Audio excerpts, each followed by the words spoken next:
келе жатыр, соған біз демеп әрі қаратай бағыт бағдар тек көрсетіп отыруымыз керек. Ал өзіміздің тәртібімізге салып, мынандаймен деп өзіміздің жолымызға салатын болсақ, ол орта жолдан сағысынуы мүмкін. Солай деп түсінемін. Жақсы, тағы қазір кері ораламыз, сіздер бірінші пікірлеріңізді тыңдауға. Айсын қамыз. Енді менің ойымша бұл жерде расында адам көмек бергісі келді, көбелекте қиналып тұрған сәтінде.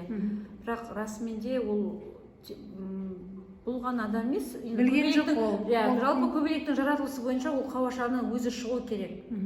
Шынында да оған көмектесем деп артық қылам деп тыртық қылып алған сияқты. Күшат апа.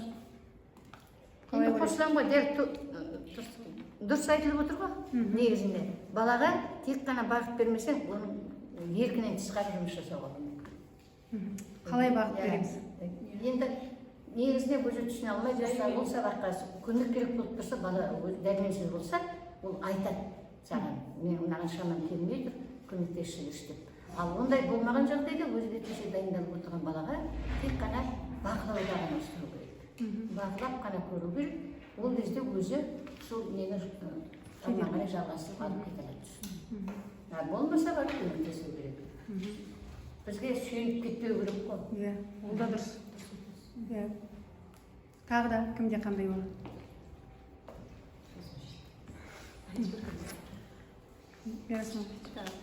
Бұл жерде енді көбелекті баламен салыстырған жағдай болса, біріншіден бұл жерде ата-анаға шыдам керек деп ойлаймын. Баланы тыңдап білу керек. Қалай алады, ол алдына қойған мақсатты. Бірінші тыңдап барып, содан кейін қате кеткен жағдай болса, кішкене бақыттап, шыдам керек. Дұрыс айтасың. Өз еркінен жіберіп қойғанда қажет жоқ жаңағыдай.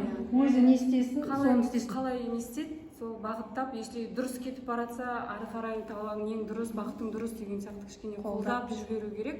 Бағытты дұрыс емес деу болса, кішкене соны дұрыс жолға қарай салу керек. Жақсы, тағы ой пікіріңіз бар ма? Айлин мамыз, Аружан мамыз. Бұл жерде сол ғой, бәрі ата-ананың айтып отырған бәріне қосыламын.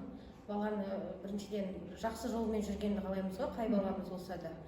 Ең біріншіден тек қателесіп жатса, қатесін түзетіп, айқайсыз, сабырмен түзегеніміз дұрыс деп ойлаймын. Тағы бар ма ойларыңыз?